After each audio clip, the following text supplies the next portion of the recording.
Pendant cette masterclass, donc pendant cette heure, on va vous parler d'un sujet qui est parfois inconnu quand on parle d'intelligence artificielle. C'est le rôle des travailleurs qui produisent les données qui servent à entraîner les modèles d'IA. Donc moi, je m'appelle Clément Leludec, je suis à l'université d'Assas et on va vous faire cette présentation à deux. Donc je suis accompagné de Maxime Cornet qui travaille à l'Institut Polytechnique de Paris. Et ce qu'on va vous raconter, c'est une enquête qu'on a réalisée sur l'externalisation de tâches de production de données à Madagascar, de tâches qui étaient commandées par des entreprises d'IA françaises. Vous avez peut-être vu passer cette nouvelle l'année dernière, donc une des premières entreprises qui a annoncé un licenciement économique lié à la création d'un modèle d'IA. Donc là, en l'occurrence, c'est une entreprise qui s'appelle Onclusive, qui a annoncé réduire ses effectifs parce qu'ils ont réussi à créer un modèle d'IA qui permet de réaliser des veilles médiatiques. Voilà, c'est le nom d'avant, c'était Kantar, donc c'est une entreprise qui fait des veilles médias pour les professionnels. Ça a été annoncé à grand bruit et ça a fait beaucoup de remous, puisqu'en fait, c'est la première fois qu'on utilisait ce prétexte pour faire un licenciement économique. Et en fait, il y a une enquête de Mediapart qui s'est intéressée un petit peu aux pratiques de l'entreprise et qui a découvert qu'en fait, le modèle d'IA n'était pas spécialement développé, en fait, qu'il n'existait pas réellement, ou en tout cas qu'il n'était pas encore déployé, mais que pendant ce temps-là, l'entreprise avait renforcé ses effectifs au sein d'une entreprise de sous-traitance à Madagascar. Si je vous parle de ça, c'est parce que dans ce qu'on va vous raconter pendant cette masterclass, en fait, on va découvrir ou on va discuter ensemble de toute cette externalisation d'activités liées au numérique qui est réalisée, alors en grande partie à Madagascar, mais il y a également d'autres pays qui sont impliqués dans cette chaîne de valeur. On pense par exemple au Maroc. Mais en ce qui concerne l'intelligence artificielle, c'est principalement à Madagascar que ça se passe. Alors vous avez peut-être aussi entendu parler de cette nouvelle qui concerne cette fois ChatGPT.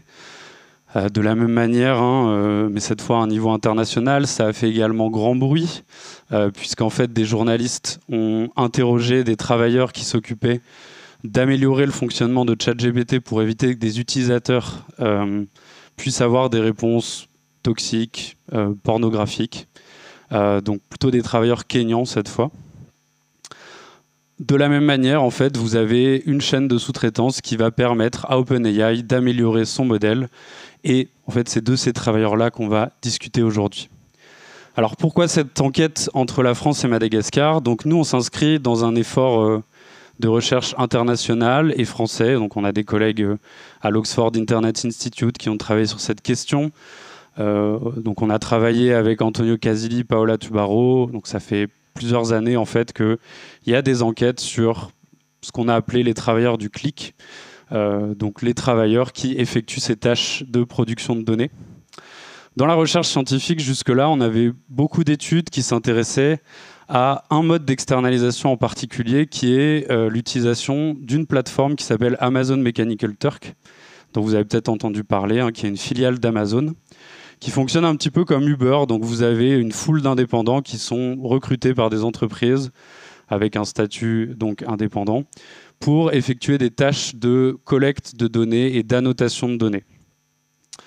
Sauf que ces études-là étaient principalement focalisées sur les pays anglophones. Donc c'est pour ça que nous, on a voulu s'intéresser à finalement comment ça se passe dans les pays francophones et notamment en France. Le constat qu'on a rapidement fait, c'est que l'intelligence artificielle, c'est une chaîne de production qui est extrêmement complexe, qui implique différents acteurs dans différents pays, qui est du coup géographiquement diversifiée et distribuée. Ce qui explique aussi la difficulté de réaliser ces enquêtes. C'est forcément plus difficile quand on doit aller interroger des travailleurs à l'autre bout du monde, en l'occurrence à Madagascar.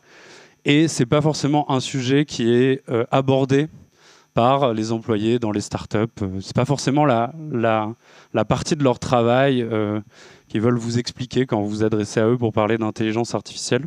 Donc ce qu'on a fait, c'est que on est allé voir dans des startups parisiennes, on est allé faire des entretiens avec des data scientists, des développeurs, pour leur poser des questions sur comment est-ce que vous fabriquez les données qui vous servent à entraîner vos IA. Globalement, on a pu constater que dans la majorité des cas, il y avait cette délocalisation à Madagascar, ce qui nous a ensuite conduit à réaliser une enquête de terrain. Alors à la fois en ligne, parce qu'on a eu la chance de faire cette recherche pendant le Covid, mais aussi sur place. On est resté 1 mois et demi à Madagascar. Et pendant toute cette phase d'enquête, on a diffusé un questionnaire. Donc vous verrez des stats sur les travailleurs de Madagascar qui participent à l'IA, ça vient de ce questionnaire. Et aussi pas mal d'entretiens justement avec ces travailleurs des données. Voilà, ça c'est plus pour vous parler un petit peu du contexte de notre enquête. Maintenant, on va s'interroger sur finalement qu'est-ce qu'ils font concrètement ces travailleurs des données. Comme je l'ai dit, c'est un travail qui n'est pas forcément valorisé, voire même qui est invisibilisé par les startups. Donc finalement, on ne sait pas forcément à quel point ils contribuent à l'intelligence artificielle. Alors pour commencer, vous avez sans doute déjà rempli ces trucs-là, ces CAPTCHA. Ce qu'on sait aujourd'hui, c'est que ces CAPTCHA, ils ne servent pas uniquement à vérifier si vous êtes un robot, mais ils servent également à produire des données pour entraîner des modèles d'IA. Alors en l'occurrence, là, c'est la voiture autonome. Mais si vous vous souvenez des CAPTCHA d'il y a peut-être 15 ans maintenant, où c'était plutôt du texte, c'était des CAPTCHA qui servaient à numériser des livres pour Google Books, en fait, concrètement. Donc ça, c'est une forme de travail des données. Ça fait partie de ce que font en fait ces travailleurs. Alors là, en l'occurrence, le CAPTCHA, c'est vous, c'est moi qui réalisons ces tâches, mais il y a également énormément de travailleurs qui font ça en étant rémunérés. Pour vous donner un autre exemple, alors on est tombé sur pas mal de cas. Là, c'est un cas assez classique, assez, je dirais, simple à comprendre. Concrètement, c'est une entreprise qui veut supprimer les caissières en automatisant le processus de paiement pour les plateaux repas dans le monde de la restauration d'entreprise. Donc vous avez un modèle qui fonctionne sur la base d'images. Voilà, cette machine va prendre en photo votre plateau et va automatiquement déterminer votre tarification en fonction de ce que contient le plateau. La difficulté, c'est que pour que le modèle fonctionne correctement, il faut des millions d'images pour entraîner le modèle d'IA. Et surtout, il faut que ces images, elles soient annotées. Alors, qu'est-ce que ça veut dire annoter? Donc là, je vous mets un verbatim d'une annotatrice qu'on a interrogée. Elle nous dit que ça consiste à faire de la géométrie. S'il y a un plat qui est sur l'image, c'est nous qui entourons tous les ingrédients. On fait ça tous les jours. Pour moi, ça fait à peu près 400 plateaux repas si je vais vite. Pour être un peu plus concret, ça ressemble à ça en fait. Sur une interface, ces travailleurs et ces travailleuses reçoivent des images de plateaux repas. Ils doivent détourer chaque élément du plateau repas et ils doivent classer ces éléments. Donc, je dois entourer le brie, le Saint-Nectaire et je dois indiquer que sur ce que j'ai entouré, c'est du brie ou du Saint-Nectaire. Et c'est ça qui va permettre d'entraîner le modèle d'IA à reconnaître les éléments d'un plateau repas et donc à faire cette tarification. Alors, problème sur la nourriture, c'est un processus qui est extrêmement coûteux en temps et en force de travail. Pourquoi? Parce que la nourriture, en fait, c'est compliqué à automatiser pour plein de raisons, mais déjà, ça change souvent, et puis surtout, il y a une grande richesse et une grande variété. Alors surtout quand l'entreprise est française et qu'on cherche par exemple à automatiser la détection de fromage, vous imaginez bien qu'il va falloir avoir plein d'exemples avec différents types de fromages. On a énormément d'extraits d'entretien où les travailleurs à Madagascar nous disent « Mais vous les Français, qu'est-ce que vous avez avec tous ces fromages? Nous on ne comprend rien, on n'arrive pas à faire la différence. » Et puis surtout, il y a un manque de standardisation dans les plateaux de repas. Concrètement, le serveur ne va pas vous verser la sauce de la même manière. Chaque assiette sera différente. Ce qui fait que le modèle d'IA, il a besoin d'être constamment mis à jour. Constamment mis à jour, ça veut dire que dès que le menu change, dès qu'il y a des nouveaux objets qui apparaissent sur les plateaux, il va falloir faire de la réannotation de données pour adapter le modèle à finalement le monde réel, en fait, tout simplement. Alors, objet parasite, ça peut être des smartphones, ça peut être la carte de cantine. En l'occurrence, la start-up s'est rendu compte que une fois qu'ils avaient déployé le modèle d'IA, en fait, les gens mettaient leur carte de cantine sur le plateau. Problème, c'est des données personnelles parce que dessus, il y a des noms et des prénoms. Donc, il faut annoter ces cartes de cantine pour les flouter sur les images.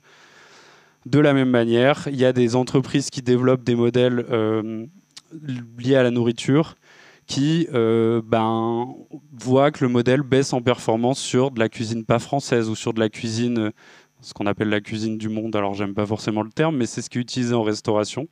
Donc, il faut faire un nouveau batch d'annotation pour lequel on va avoir besoin de travailleurs.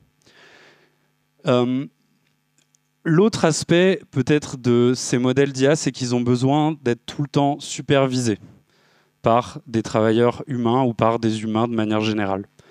Dans le cas de la caisse de cantine, la performance du modèle est évidemment pas satisfaisante, c'est-à-dire que ça ne fonctionne pas à 100%. C'est l'autre point qui justifie d'avoir besoin d'autant de travailleurs humains. En fait, développer un modèle qui fonctionne dans 100% des situations, ça n'arrive quasiment jamais, et probablement que ça n'arrivera jamais. Vous aurez toujours des erreurs ou des problèmes. Alors évidemment, pour la caisse de cantine, c'est pas si embêtant que ça. Voilà. Pour la voiture autonome, ça l'est déjà un peu plus. Mais c'est ce qui explique qu'on a besoin d'autant de travail d'annotation, et surtout qu'on a besoin de cette supervision constante. Dans le cas de la caisse de cantine, la supervision du modèle, elle est faite non pas par les travailleurs à Madagascar, mais plutôt par les clients. C'est-à-dire que les clients vont parfois se retrouver à choisir le plat à la place du modèle quand le modèle ne fonctionne pas. Ça pour vous dire que c'est un exemple aussi qui bat en brèche l'idée qu'on va créer des systèmes réellement automatiques. Il y aura toujours de l'humain dans la boucle. Alors vous avez d'autres activités qui vont être réalisées par des travailleurs, alors pas que à Madagascar en l'occurrence, notamment tout un travail de vérification du modèle. Là, c'est une capture d'écran d'une interface de transcription audio donc de Siri, qui vient d'une enquête de Mediapart.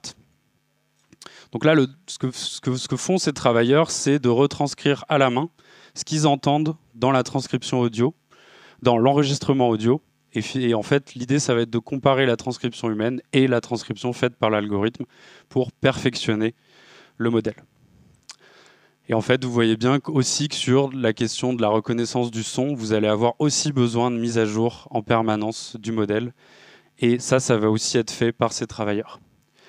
Alors, il y a un dernier cas de figure de tâches qui sont réalisées par des travailleurs à Madagascar, notamment, qui est un cas un petit peu plus, je dirais, extrême ou particulier, qui est ce qu'on va appeler de la fausse intelligence artificielle, ou autrement dit de l'intelligence artificielle. Voilà.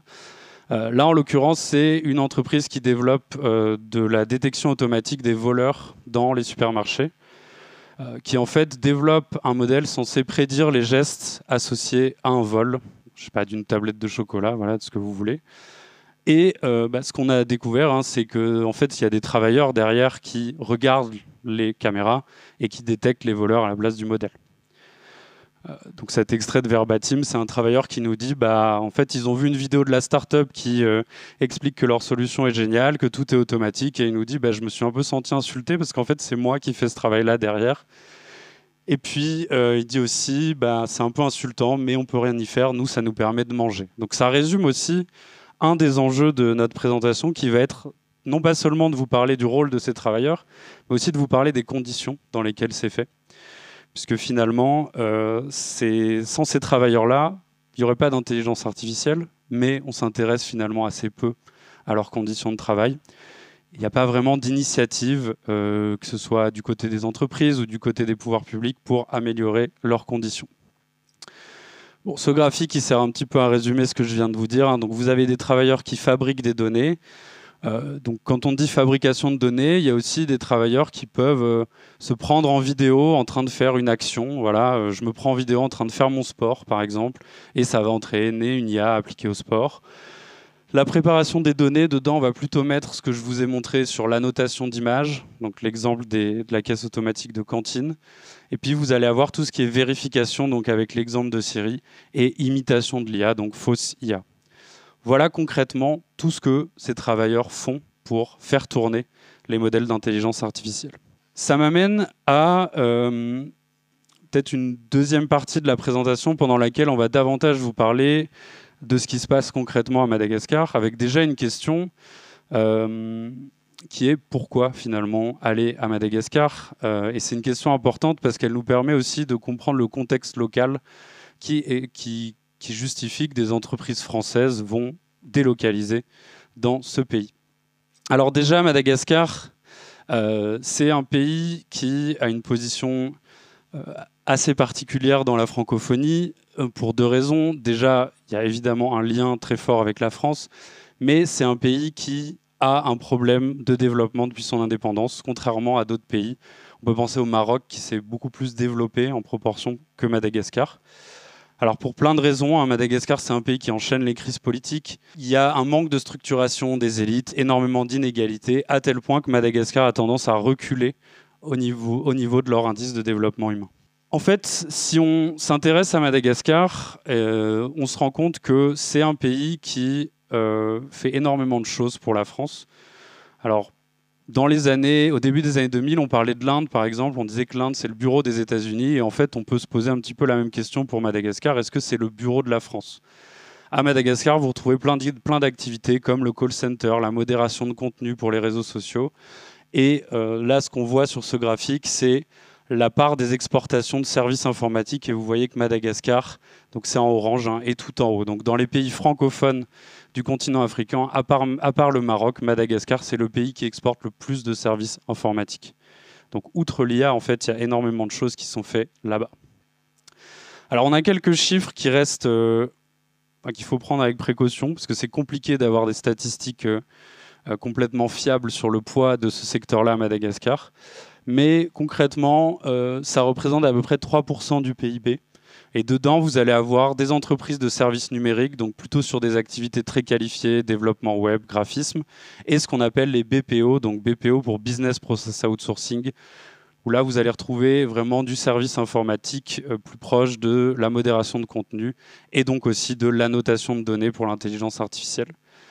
Et le poids du secteur en nombre d'emplois, ce serait à peu près 23 000 travailleurs formels en tout, en comptant du coup dedans les annotateurs de données. Donc, le secteur de l'intelligence artificielle, en fait, à Madagascar, il vient au bout toute une stratégie de politique publique qui a été mise en place à Madagascar, d'attraction des investissements étrangers.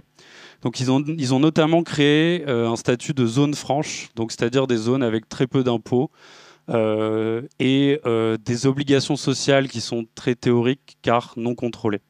Donc ça, on y reviendra un peu plus tard en parlant des conditions de travail.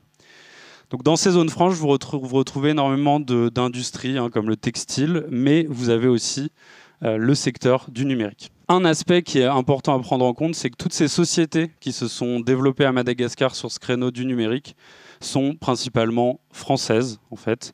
Donc ce sont des investisseurs français qui ont monté leur business là-bas et qui ont suivi en fait toutes les tendances du numérique.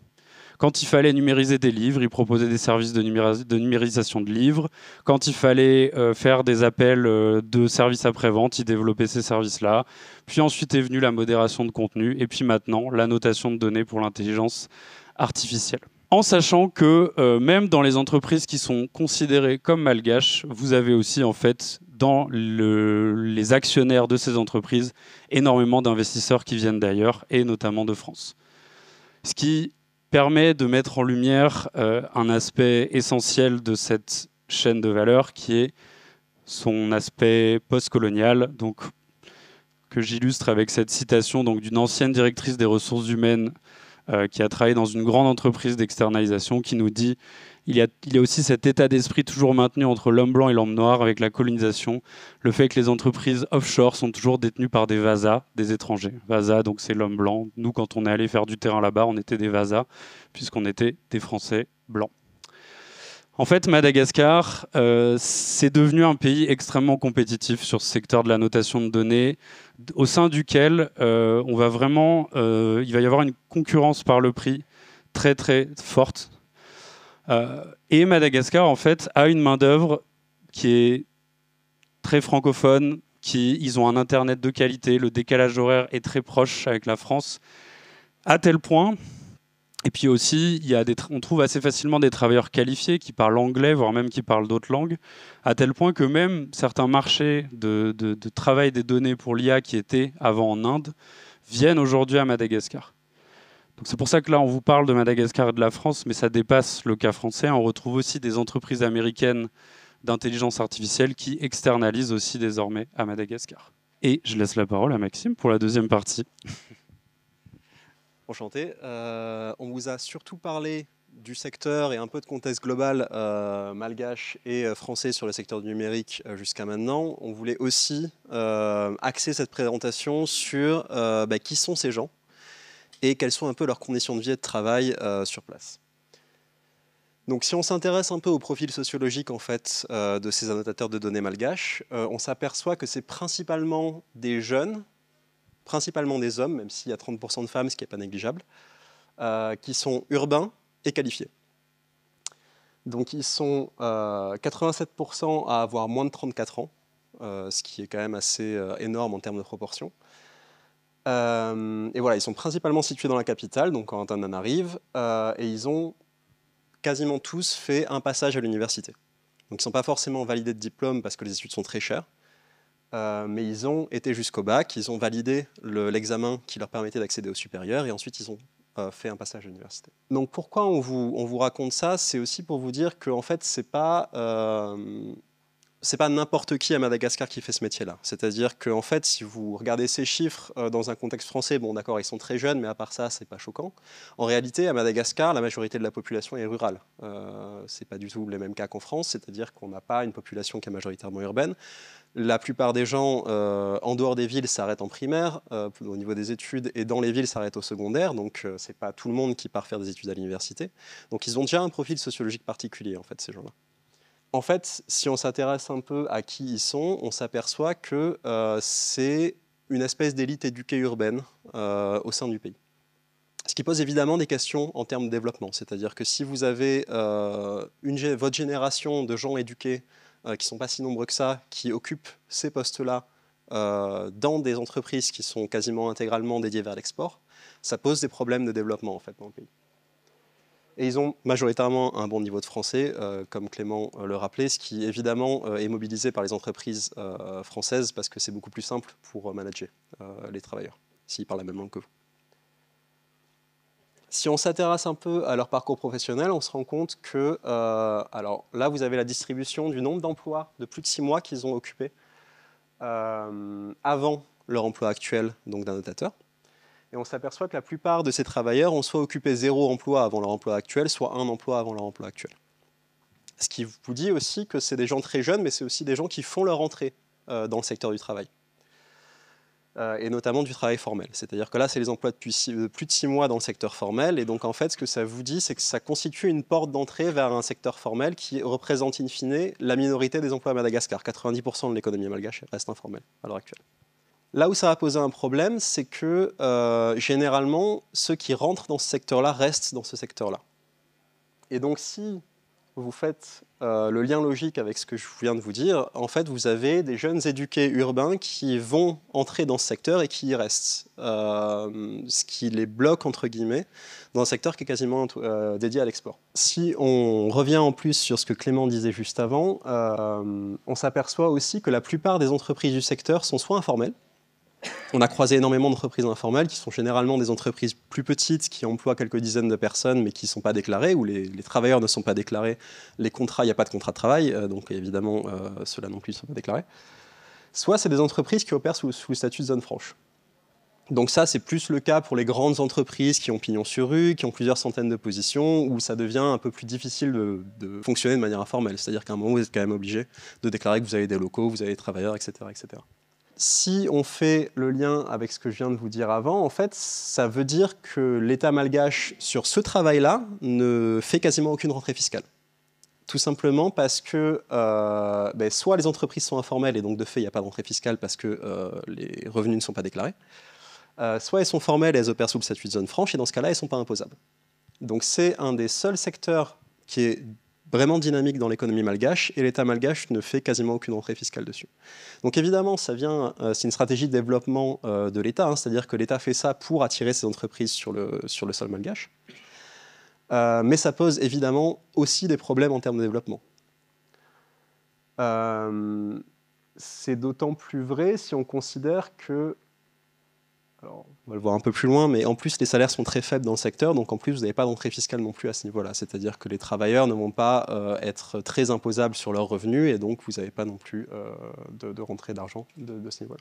Donc vous avez, vu que c'est un des seuls secteurs dynamiques de l'économie malgache, vous avez un secteur qui capte les jeunes diplômés malgaches, en fait, et qui est un des seuls secteurs qui les capte. C'est pour ça qu'ils vont travailler là-dedans. Vous allez le voir, en fait, c'est pas du tout une vocation première de leur part quand ils entrent sur le secteur du travail. C'est un peu le seul secteur où ils trouvent un emploi. Et donc c'est le seul secteur qui capte ces jeunes diplômés des universités malgaches et qui, finalement, produit quelque chose qui est quasiment entièrement tourné vers l'export et qui ne rapporte aucune rentrée fiscale dans le pays.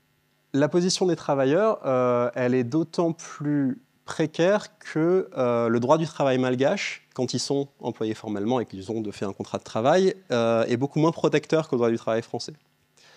C'est-à-dire que vous avez évidemment un encadrement du licenciement, mais dans les faits, on peut toujours s'arranger, et il est beaucoup plus permissif, et notamment au niveau de la définition du licenciement économique.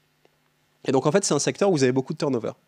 Les employés, ils bougent un peu de boîte en boîte, principalement parce que ça arrive que quand des projets s'arrêtent, quand vous externalisez un batch de 10 000 images à annoter, une fois que vous avez vos 10 000 images, vous êtes content, vous mettez le projet en pause pendant 6 mois, le temps que vous faites tourner vos modèles et que vous ayez les premiers retours clients.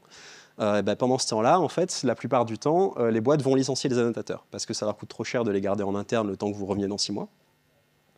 Et donc, ça crée énormément de précarité dans le pays. D'autant plus qu'il n'y a pas de droit au chômage, il n'y a pas d'assurance chômage sur l'île. Et les indemnités de licenciement sont assez faibles. Donc, vous avez le mode de calcul là, mais c'est 10 jours de salaire par année complète de service. Donc, c'est quasiment rien en fait, surtout si on prend en compte que la plupart du temps, ils ne restent pas très longtemps au même endroit.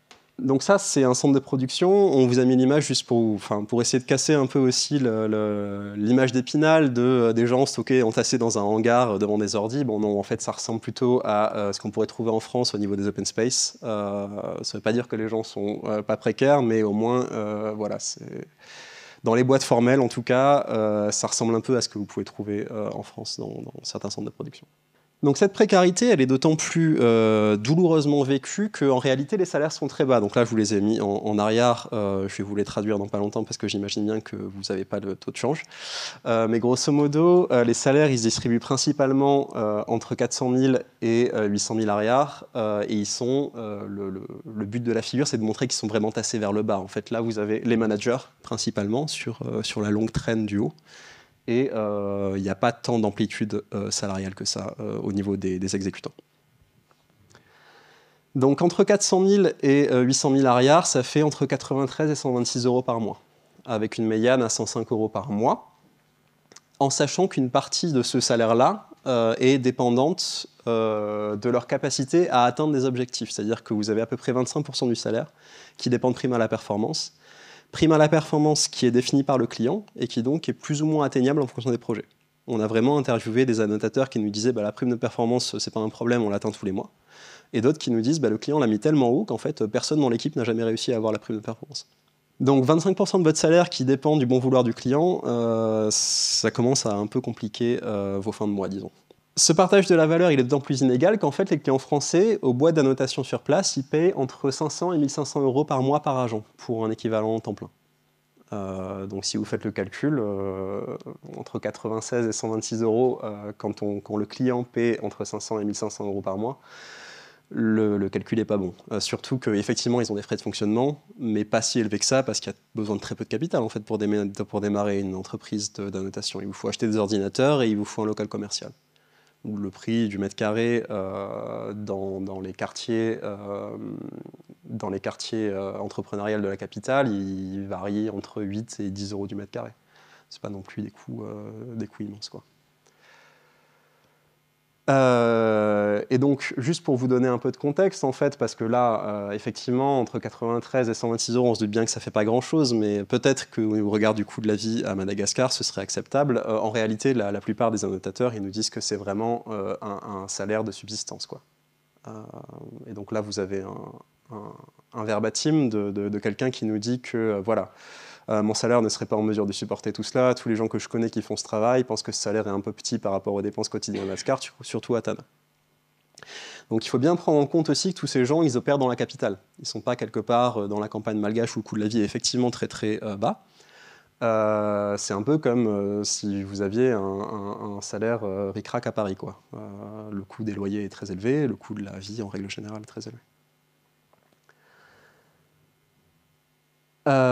Et ce qui nous amène à ça, c'est-à-dire qu'en fait, eux, ils sont conscients que à la fois leur patron prend un pourcentage élevé de ce que le client paye, mais aussi qu'il y a d'autres intermédiaires le long de la chaîne, ce qui leur donne un sentiment d'exploitation. C'est-à-dire qu'eux, ils ont conscience que c'est eux qui font le travail, in fine, mais qu'il y a plein d'intermédiaires le long de la chaîne qui vont tous prendre une part de la valeur, en fait, qui est produite par leur travail. Et là, on parle juste vraiment de la valeur de la production du jeu de données. Donc, in fine, il n'y a vraiment que eux qui travaillent dans la chaîne. Donc voilà pour le salaire. Ce qu'il faut savoir, c'est que tout ça s'inscrit dans un sentiment aussi de dépendance qui est structurel vis-à-vis des donneurs d'ordre, à la fois pour les entreprises d'annotation et pour les travailleurs. C'est-à-dire qu'en fait, pour les boîtes d'annotation, vous avez une très grosse problématique qui est de stabiliser les flux de données, les flux de travail qui leur sont externalisés. Parce que vous avez un secteur de l'IA qui en fait fonctionne énormément par batch et par projet, où vous allez avoir des startups ou des chercheurs ou voilà, des entrepreneurs qui vont avoir un financement à un moment donné, qui vont aller commander un volume de données à annoter pour entraîner leur modèle, et puis qui vont disparaître pendant 6 mois. Donc ça pose énormément de problèmes aux entreprises qui essaient de stabiliser au maximum leur force de travail, qui arrivent en général assez mal, et qui donc vont en dernier recours, faire reposer la précarité de leur statut sur les travailleurs. Et donc, c'est ce que je vous expliquais tout à l'heure, c'est-à-dire que quand vous avez un projet qui s'arrête, on licencie tout le monde et puis on passe à autre chose. L'autre problème qui se pose, c'est que, en fait, ce fonctionnement-là, il va favoriser le développement de positions de management intermédiaires au sein des startups françaises. C'est-à-dire que pour garder une maîtrise de leur process de production, vu que leur force de travail en bas n'est pas stable, ils vont garder des positions en interne dont le rôle va être de coordonner l'action d'annotation. Et donc tous les gens qui vont maîtriser le process, qui vont savoir exactement ce qu'il y a dans le guide d'annotation et tout, ils vont être dans les startups. Et donc de fait, en fait, tous les annotateurs qui sont dans notre base de données, ils sont bloqués en position d'exécutant. Il y a très très peu de positions de manager parce que ils n'arrivent pas à remonter la chaîne de valeur, en fait. Et ça, c'est dû au fait que la plupart du management et de l'encadrement, il est fait en France. Et ça se traduit très concrètement, c'est-à-dire que vous avez des boîtes où on nous a dit il y a un daily débrief avec le client tous les matins, presque en mode agile. Il connaît les noms de toute son équipe d'annotation, il sait qui il va affecter à quelle tâche. Enfin voilà, ça se fait vraiment au plus près des annotateurs. Et donc, si on revient sur un peu tout ce qu'on a dit pour faire le bilan, vous avez des gens qui ont une rémunération assez faible qui ne leur permet pas de mettre de côté, notamment pour les périodes de chômage ou pour un projet entrepreneurial qui leur permettrait de sortir de leur situation précaire, qui gagnent un salaire de subsistance et donc qui ne peuvent pas vraiment anticiper les aléas de la vie. Et vous avez une grosse dépendance à l'égard des clients, à la fois pour les entreprises d'annotation et pour les travailleurs. Et donc se pose tout ce genre de questions. Qu'est-ce qu'on fait quand il n'y a plus d'argent? Combien de temps dure le travail? Où est-ce qu'on trouve des clients avec des projets durables à long terme? Ça, c'est une des grosses problématiques des entreprises d'annotation. Ils adorent le projet d'annotation pour la nourriture, d'ailleurs, parce qu'il y a tout le temps de l'annotation. C'est-à-dire que nous, quand on est allé voir la start-up, ils nous ont dit ce projet, il est pourri, on n'arrive pas à le faire marcher, ça fait 5 ans qu'on annote, il ne se passe rien. Et à Madagascar, ils étaient super contents parce que ça faisait 5 ans qu'il ne se passait rien et qu'ils annotaient tous les jours les mêmes images d'Ambocoli. Donc les enjeux ne sont pas les mêmes aussi. Les objectifs ne sont pas les mêmes selon où on se positionne dans la chaîne. Et donc ce manque d'opportunités, il s'ajoute à ce qu'on appelle un phénomène de trajectoire empêchée. C'est-à-dire qu'on a un marché du travail malgache qui est structurellement incapable d'intégrer ces jeunes diplômés. Ils n'ont pas, pour la grande majorité d'entre eux, ils ne sont pas entrés dans la fac en se disant « je vais devenir annotateur de données », c'est un peu où ils se retrouvent par hasard. Et donc ils le vivent assez mal, c'est-à-dire qu'eux, ils ont été formés pour autre chose. On a des développeurs web, on a des gens qui ont travaillé, qui ont un diplôme en langue, qui voulaient devenir prof d'anglais par exemple. On a vraiment une diversité de profils assez incroyable dans notre base de données, et qui se retrouvent tous à faire de la notation. Et donc quand on leur demande, eux, où ils se voient dans 10 ans, ou ce qu'ils ont envie de faire, ou qu'est-ce que c'est un peu leur objectif professionnel, ils nous disent soit je veux retourner faire ce pourquoi j'ai été formé à la base, soit ils nous disent je vois bien que je me fais exploiter, j'ai envie de monter ma boîte. Donc ce désir entrepreneurial, on le retrouve vraiment, quand on va là-bas, c'est vraiment vécu comme une solution à la précarité du salariat. C'est-à-dire qu'on a un statut du salariat qui est pas protecteur, et donc ils voient pas le contrat de travail comme quelque chose qui est particulièrement protecteur pour eux. Par contre, ils voient ça comme une marque d'exploitation. Et donc ils nous disent, nous on a envie de devenir entrepreneur, nous aussi on veut faire comme le propriétaire de la boîte d'annotation, on veut faire notre boîte d'annotation, et avoir un accès direct au client, comme ça on ne se fait pas sucrer la commission derrière. Sauf que évidemment, c'est très compliqué quand on est à Madagascar et qu'on n'a pas de réseau. D'une part, d'avoir accès à des capitaux pour se lancer, parce que les capitaux locaux, il n'y en a pas, et les capitaux internationaux, vous n'y avez pas accès. Et d'autre part, avoir accès à des clients qui vont vous faire confiance. Parce qu'il y a aussi un gros problème de confiance en fait, dans ce marché-là. C'est-à-dire, est-ce que la personne que j'ai jamais vue avec à l'autre bout du monde, il va vraiment livrer le travail que je lui ai commandé, ou est-ce qu'il va se barrer avec l'argent ? Et donc on a quelques success stories entre guillemets dans notre base de données de gens qui ont débauché un client en fait, qui travaillaient quelque part et puis qui ont eu une bonne relation avec le client et puis qui se sont dit ils ont réussi à négocier avec le client pour qu'il les lance quoi, grosso modo. Donc ils ont négocié un peu de capital avec le client et puis ils se sont barrés avec. C'est pas forcément des success stories très réjouissantes parce qu'ils reproduisent les mêmes mécanismes d'exploitation qu'on a vus, voilà. Mais ça existe, il y en a quelques-uns. Mais la plupart, non. C'est-à-dire que la plupart, ils nous disent qu'ils veulent se lancer, mais ils le feront dans les faits jamais, quoi. C'est-à-dire que statistiquement, si on regarde, ils n'ont pas les ressources nécessaires pour le faire. Et donc juste pour vous laisser avec une citation en conclusion, nous c'est un verbatim qui nous avait vraiment marqué, c'est-à-dire qu'on est tombé sur un annotateur qui, en toute fin d'entretien, quand on était en train de parler de sa relation avec le travail, de ce qu'il voulait faire, il venait longuement nous décrire ses activités au quotidien, il trouvait ça très rébarbatif, etc., etc. Et on lui demande in fine, mais pourquoi tu fais ça ? Et il nous dit, ici, à Madagascar et plus particulièrement dans l'équipe, on a un mot pour ce travail, on appelle ça sérum en fait, parce que c'est un travail qui te permet de manger à la fin de la journée, mais c'est tout. C'est-à-dire que voilà, on produit pour les blancs, on fait des trucs de blancs et ça nous ramène un salaire et puis on meurt pas de faim. Mais c'est à peu près tout ce à quoi ça nous sert, quoi. Et donc voilà, c'était juste pour vous laisser avec ça en introduisant pour la session de discussion l'idée que ça serait intéressant de réfléchir un peu à la manière dont on structure ces chaînes-là en fait, d'externalisation aussi, pour que ces gens-là ils trouvent un peu plus de sens à ce qu'ils font et qu'ils soient peut-être un peu moins précaires aussi. Voilà.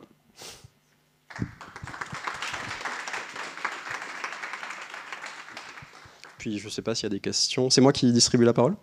Merci beaucoup pour cette présentation brillante. Moi, je suis anthropologue aussi, et du coup, l'observation des comportements de terrain, etc., intéresse. Et bien sûr, la valeur humaine dans les choses. Donc, ça, c'est le derrière l'IA et la façon dont les grands groupes, Google, Amazon, etc., et pas que, façonnent la réalité de l'IA qui est toujours fine-tunée par les travailleurs du clic, hein, c'est ça, hein, qui sont des boîtes et régulièrement assez moins bien exploitées. Mais ça me fait... Là, hier soir, j'avais une présentation sur les moteurs électriques. Et en parlant de l'extraction des minéraux un peu partout dans le monde, ce sont exactement les mêmes sujets. C'est terrible. Avec en plus des degrés de corruption qui s'affichent par pays et des gens sous-exploités, des enfants qui travaillent dans les mines pour exploitation de certaines ressources comme ça, vertueuses. Et du coup, j'ai pas d'idée pour arranger les choses personnellement, désolée, mais je voulais simplement faire ce lien. Merci pour cette présentation. J'avais une question, parce que vous expliquez qu'il n'y a pas d'annotateur qui arrive à lancer sa boîte. Mais du coup, les boîtes qui existent déjà, comment elles se sont structurées ? Comment est-ce qu'elles se créent en fait ? Comment est-ce que ça fonctionne ?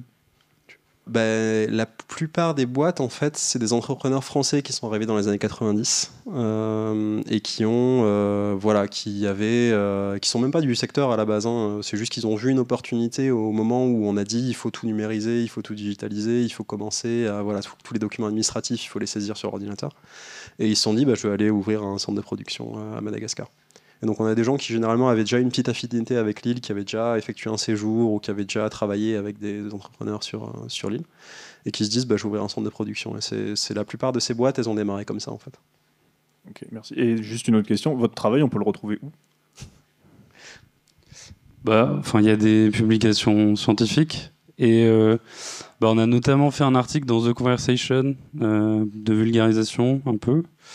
Et là, on a un article dans une revue qui s'appelle Big Data in Society qui revient davantage sur ce que font les travailleurs concrètement pour faire fonctionner l'IA. Donc c'est plutôt sur la première partie de la présentation. Et puis voilà, on va publier d'autres choses. Enfin, après moi, ma thèse est publique et Maxime, elle le sera bientôt. Donc voilà. Bonjour à tous. J'ai rejoint un peu en cours de route parce que c'était compliqué de pouvoir arriver à temps. Donc, je sais pas si la question a déjà été posée ou abordée, mais donc nous, on travaille en fait sur des questions de coopération régionale dans l'économie sociale et solidaire avec Madagascar notamment. Et je me posais la question de savoir pourquoi du coup le gouvernement a quand même fait le choix de mettre en place cette zone franche, même si ça ne rapporte rien. Est-ce que ça a déjà été abordé? Et deuxième chose, c'est est-ce qu'il y a déjà des organisations localement qui sont quand même organisées pour dénoncer un petit peu ces injustices, même si je sais qu'en termes de pression, il y a des choses qui rendent les actions parfois impossibles, mais je pose quand même la question parce que pour des entreprises de l'économie sociale et solidaire, on y est assez sensible sur ces sujets. Voilà, merci.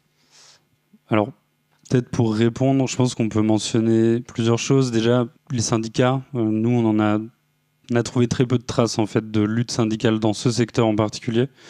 Là où il y a plus d'activités dans des industries plus classiques comme le textile. Donc déjà, c'est quand même un point important. Les travailleurs ont très peu de relais en fait, d'un point de vue syndical. Il y a quelques associations qui font des choses un petit peu sur le sujet, mais c'est encore un sujet qui passe sous les radars. Aussi parce qu'il est moins visible en fait au niveau de l'ensemble du pays. Après, dans la capitale, vous vous baladez 10 minutes, vous parlez à 10 personnes, vous allez rencontrer quelqu'un qui est passé par ce secteur. Enfin, nous, on en a rencontré par hasard pendant qu'on était là-bas. Et donc sur les organisations, je vais pas dire qu'il y a rien qui est fait, mais au global, c'est pas du tout un sujet qui est adressé. Aujourd'hui, il est plus adressé du point de vue du devoir de vigilance par certaines associations, mais plutôt françaises, qui essayent de dire il faut rendre la chaîne de valeur plus éthique, améliorer les conditions de travail, mais pour l'instant, c'est très récent et il n'y a pas d'action concrète qui a été menée en fait. Au niveau de cette chaîne de valeur. Et du côté des entreprises, c'est pas quelque chose sur lequel les boîtes d'IAS sont réunies, en tout cas en France, pour améliorer les conditions de travail. On pourrait imaginer que les boîtes se mettent ensemble pour dire ok, on va créer un cadre, mais c'est quelque chose qui n'existe pas encore. Voilà, je sais pas si ça répond complètement à la question, mais peut-être. Il y avait juste pour la deuxième partie de la question. Mais, et du coup, sur le pourquoi l'État malgache sponsorise les zones franches, enfin, en tout cas, essaie de développer le secteur. En fait, ce dont il faut avoir conscience, c'est qu'il n'y a pas beaucoup. L'économie formelle, c'est 10% de l'économie malgache. Et du coup, du côté de l'État, la volonté, c'était vraiment d'arriver à implanter des secteurs industriels dans le pays. Et quand on est parti, il commençait à se poser la question de est-ce qu'on ne commence pas à les taxer? Est-ce qu'on ne réforme pas, maintenant qu'elles sont implantées, est-ce qu'on ne réforme pas le statut pour justement essayer d'avoir dégagé un peu de revenus de taxation? Donc c'est un peu toujours inscrit dans une tension en fait, le métier à Madagascar. Quand on parle aux gens, ils nous disent c'est super parce que ça amène des jobs. Et sinon, il n'y a vraiment rien ici, quoi. Donc c'est compliqué, surtout il n'y a pas de travail de bureau en fait. Mais en même temps, c'est pas des conditions de travail qui sont excellentes. Il y a très peu de perspectives de progression, que ce soit salariale ou hiérarchique. Donc il y a toujours un peu ce côté. Voilà, on est tombé sur plein de gens qui nous ont dit mais il faut revenir investir dans le pays, il faut que vous ouvriez quelque chose. Enfin, même nous, on est chercheurs, quoi. On n'a pas de billes économiques et tous les gens, il y a beaucoup de gens qui nous ont arrêtés pour nous dire mais il faut investir dans le pays. Et en même temps, voilà, c'est des chaînes qui sont exploitatives. Enfin, c'est de l'exploitation. La distribution de la valeur sous le long de la chaîne, elle est vraiment dégueulasse. Voilà, il y a énormément de problèmes, quoi, qui sont conscientisés et vécus par ces gens-là. Voilà. Merci beaucoup pour la présentation. Moi, j'avais une petite question. Je ne crois pas que vous en ayez parlé, mais je suis arrivé un peu en retard. Mes excuses. C'est par rapport au documentaire Les Travailleurs du Clic. Il me semble qu'Antonio Casilli était aussi derrière, pas la caméra, mais en tout cas sur la partie scientifique. Je ne sais pas si vous avez travaillé de près ou de loin autour de ce documentaire. Si vous l'avez vu même, en tout cas, je le conseille. C'est vraiment très marquant et c'était juste pour dire ça. En fait, je vous conseille ce documentaire si vous voulez aller plus loin dans le sujet, parce qu'il parle de ces travailleurs du clic-là et de plein de toutes les typologies de travailleurs du clic. Et c'est qu'un exemple parmi d'autres, justement.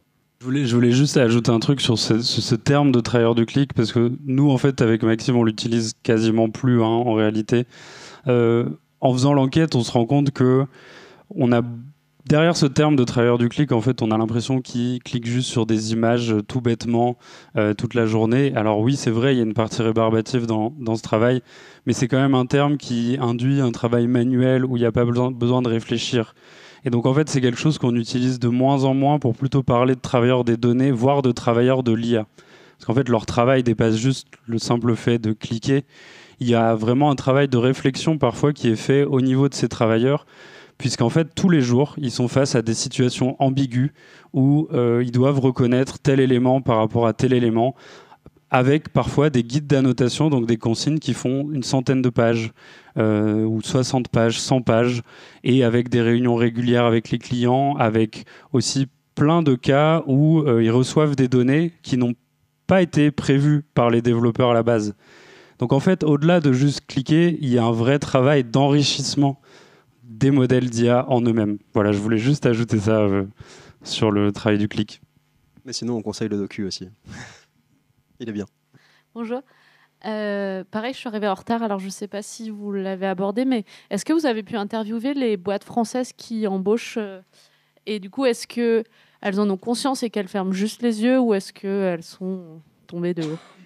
Bah ça dépend lesquels. Alors, il y a une partie de ça, on va pas se le cacher, hein, c'est-à-dire qu'eux, ils voient une ligne budgétaire sur leur truc, c'est-à-dire combien par mois leur coûte tant de postes d'annotation, et puis ils font une espèce de balance de minimisation de les prix, et ils font leur balance prix-qualité, quoi. C'est-à-dire qu'ils voient que s'ils mettent un peu plus cher, ils ont accès à du travail un peu plus qualifié, et donc voilà. Mais à part ça, ils se saisissent pas trop de la question. Il y en a quelques-unes qui le font, mais il faut aussi avoir conscience que des fois, et même souvent, dans la plupart des cas, ils n'ont pas conscience du salaire final de l'annotateur. C'est-à-dire qu'eux, ils savent combien la position leur coûte par mois, mais ils n'ont aucune idée de la division qui est faite de cet argent par la suite et de combien est versé de fait aux travailleurs. Et donc il y a aussi une part d'invisibilisation qui est là, et puis on est tombé sur des gens aussi qui nous disent de toute façon le salaire minimum par mois à Madagascar c'est 50 €. Nous on est au-dessus, ça va quoi. Sauf qu'il faut se rendre compte qu'en fait c'est pas du tout l'équivalent du SMIC, le salaire minimal à Madagascar. Je sais même pas comment vous survivez dans la capitale avec 50 € pour le coup, vraiment c'est pas. Je pense que vous mourrez assez rapidement de faim quoi, c'est pas viable. Moi j'ai quand même la perception que parfois ils font pas beaucoup d'efforts en fait pour se renseigner, c'est-à-dire c'est assez rare qu'une boîte d'IA va vraiment demander les conditions de travail des annotateurs aux sous-traitants. Donc quand même, c'est un truc à prendre en compte. Effectivement, il y a une partie des conditions de travail qui sont très invisibles, mais il n'y a aussi pas beaucoup d'efforts en fait, de la part des startups. Avec même des cas où on a pu nous dire oui, mais ceux qui collectent les minerais, on n'en parle pas quand on vend des smartphones, donc pourquoi est-ce qu'on ferait ça pour l'IA quoi? Ça, c'était un peu plus cynique, mais c'est un cas qui s'est présenté... qui illustre quand même aussi que ces startups-là, en fait, il faut passer par là et puis c'est tout, quoi. Enfin... Jacques-François Marchandise, merci beaucoup pour votre travail. Je fais deux petites contribs. Alors, sous ma casquette prof associé à l'Université Gustave Eiffel, d'abord, le fait que c'est intéressant de voir comment il y a une influence de vos travaux déjà sur ce qui va intéresser les étudiants. Donc, il y a un petit effet levier qui se fait par là. Moi, j'ai une étudiante tunisienne qui vient de soutenir son mémoire sur les modérateurs des plateformes en Tunisie, parce qu'elle avait des accès internes à des gens qui font cette activité-là, en racontant aussi comment c'est interdit de photographier, en racontant aussi comment tout est compliqué, mais aussi les mêmes allers-retours entre j'en peux plus, je pars et je reviens, et aussi une accoutumance, alors que c'est un métier tout à fait différent. Vous avez raison de différencier les travailleurs de l'IA de celui-là, hein. Une accoutumance à l'horreur, hein, puisque au fond, les modérateurs des plateformes, c'est un vrai dilemme éthique. On est bien content qu'ils existent et qu'ils se prennent toutes les horreurs du monde pour que nous, on les ait pas. Donc c'est assez ambigu comme histoire. Je reviens aussi sur ce qui vient d'être dit sous l'angle, une sorte de cynisme de la part de ces entreprises-là. Ce qu'on voit, c'est qu'elles ont zéro signal de la part de leurs clients et de leurs donneurs d'ordre. disant attention. Et j'ai l'impression que c'est une chose qui peut changer, là encore, influence de vos travaux à tous les deux et des travaux d'IPLAB de façon plus globale, c'est-à-dire que on commence à avoir des raisonnements. Là, je viens de finir un travail sur l'éthique du numérique et ce qu'on voit sortir systématiquement, c'est au même rang que cette histoire du minerai, d'ailleurs, l'histoire de comment on produit l'IA. Et des endroits qui sont en train, par exemple les collectivités territoriales qui sont en train d'investir dans l'IA, et je prends l'exemple de Nantes Métropole, qui est pour moi assez exemplaire en la matière avec sa boussole de l'IA, sont en train d'essayer de se doter de critères. Les acteurs, y compris privés, qui sont les clients de l'IA ou les commanditaires de l'IA, sont en train de se dire, on est en train de produire des logiques qui disent, mais à propos, la mode l'a fait. Le fait de se dire, l'éthique sur l'étiquette, comment est-ce qu'on arrive à sourcer d'où vient le textile, etc. Ça serait complètement dingue que dans le numérique, on ne soit pas en état d'envoyer un signal à ces entreprises-là pour que ça devienne pour elles plus intéressant d'être du bon côté de la force que de dire on n'en a rien à foutre. Non, en tout cas, grand merci. Merci beaucoup. Peut-être juste pour ajouter, effectivement, on a beaucoup parlé des entreprises qui font de l'IA, mais il y a aussi le secteur public dans notre base de données, avec effectivement le cas de Nantes que tu as mentionné, mais il y a aussi tout un travail de réflexion dans le service public qui est plus évident parce qu'il y a un système de marché public. Donc c'est un peu plus simple en fait d'aller inclure des clauses, par exemple, au niveau de d'où est fait ce travail de l'IA en fait. Mais les entreprises, elles ont quand même un travail de reporting social à faire. Donc, oui. Jusqu'où elles remontent, c'est ça la question. C'est ça. Est-ce que vous avez vous-même des recommandations opérationnelles pour protéger ces travailleurs de l'IA malgaches? Bon, je commence et de toute façon, on va se passer le micro, je pense, parce que c'est une question qui amène une longue réponse, mais une réponse difficile. Le premier aspect, ce serait de définir des conditions salariales plus favorables. Vous avez des mouvements internationaux autour des salaires décents, par exemple. Ça pourrait être une initiative à mettre en place, donc avec des organisations internationales qui disent voilà combien il faut dans tel pays pour vivre décemment, en épargnant un petit peu, en ayant un peu d'argent pour le futur, pour votre futur, etc., etc. Donc ça, à mon avis, c'est un peu la couche la plus basique, mais qui permettrait déjà d'améliorer la situation. Je pense que les entreprises pourraient tout à fait être mieux disantes que le droit du travail malgache, avec davantage de protection, notamment liée au chômage. Ensuite, il y a des choses qui sont peut-être plus opérationnelles. En fait, certes, les startups d'IA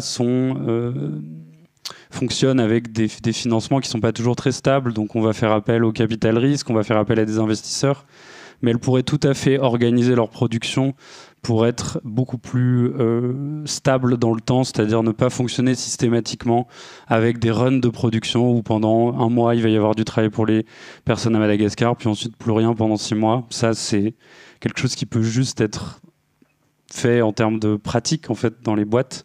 Et d'ailleurs, on a vu des entreprises qui fonctionnaient, notamment une entreprise d'IA française qui fonctionnait un peu plus comme ça, ce qui permettait en fait, aux travailleurs d'avoir davantage de stabilité. Je sais pas, tu as sans doute des choses à ajouter. Ouais, pour continuer sur ce que tu viens de dire, ça leur permettrait aussi de faire monter en compétence en fait, des annotateurs sur les projets et de justement un peu mitiger le fait que tous les postes de management intermédiaire soient en France. C'est-à-dire que vous pouvez faire émerger des postes intermédiaires locaux qui représenteraient une évolution de carrière possible pour ces gens-là et une meilleure insertion dans le milieu, etc. etc. Et le dernier levier, à mon avis, c'est de se poser la question de l'accès au capitaux, de l'entrepreneuriat local et de comment est-ce qu'on favorise une gouvernance locale pour ces entreprises-là aussi, quoi. Et comment est-ce qu'on pérennise un secteur, un minimum éthique, avec des relations commerciales qui fonctionnent, etc. etc.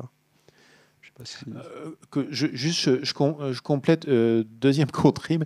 Mon université vient de faire un partenariat, on est en double diplôme en master avec l'école de management de l'université de Fianarantsoa, qui en fait est assez costaud. Ça veut dire qu'on a des étudiants malgaches qui viennent en master 2 chez nous, qui sont extrêmement haut niveau en matière de numérique, hein, tout simplement.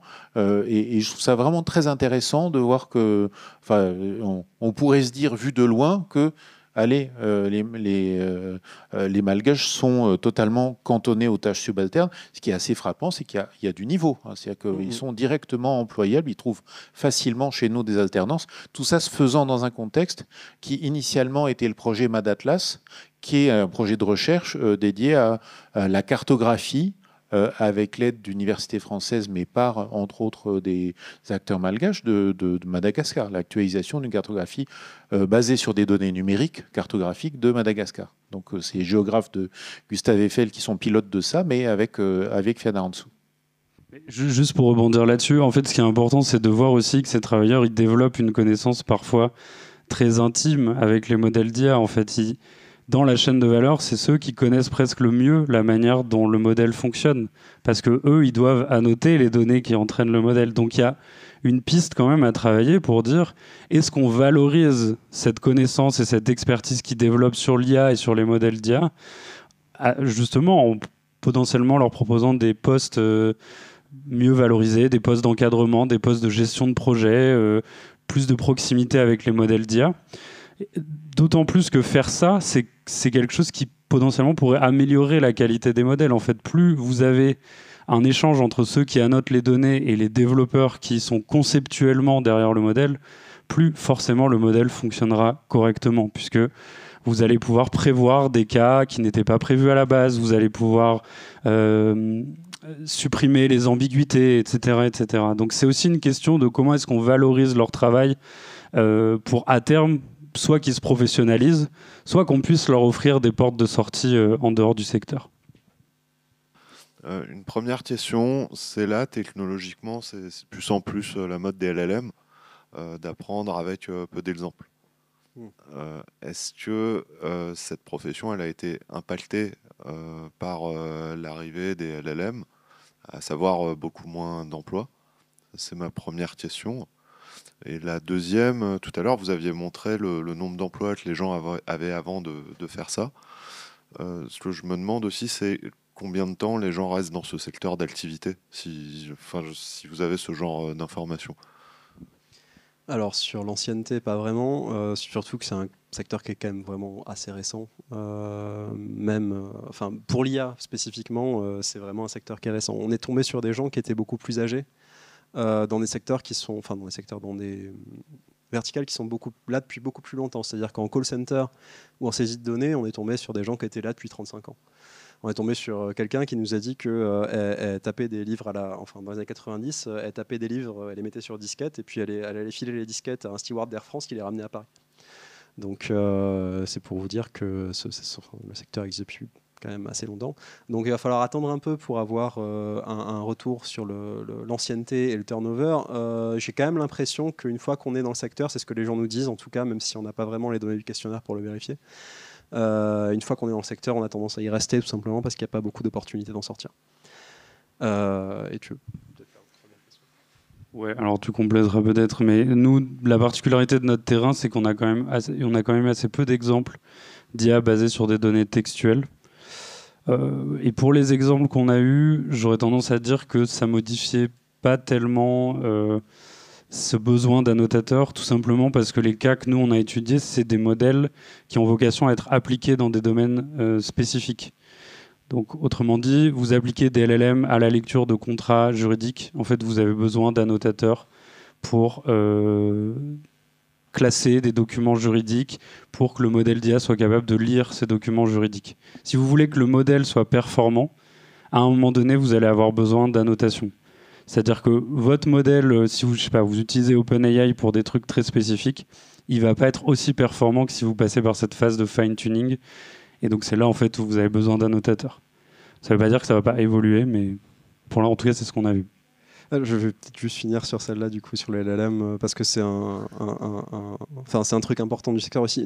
On a vraiment observé ce qui nous a marqué quand on est arrivé sur le terrain, c'est qu'on a vraiment observé une différence entre le discours médiatique autour de l'IA qui était très IA générative, LLM, etc., etc., et la réalité du déploiement de l'IA dans ces contextes-là, c'est-à-dire qu'on est tombé sur plein de modèles qui étaient relativement plus petits, et plus spécifiques, mais qui étaient des modèles ciblés sur des usages industriels très précis.